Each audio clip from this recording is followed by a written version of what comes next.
یا رسول الله، امروز امتت با همدیگر در ستیزند و یکدیگر را به قتل میرسانند.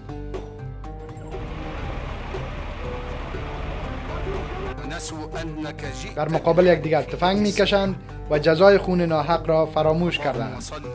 امت تو یا رسول الله نیکی و پرهیزگاری را که تو بالایشان واجب نمودی از یاد بردند.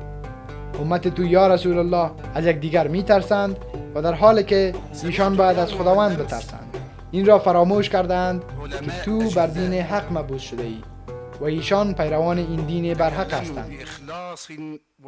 ای افغان ها، ای پاسداران قرآن، برای خوشنودی خدا با هم عشق بورزید، کشورتان را بسازید و گذشته را فراموش کنید.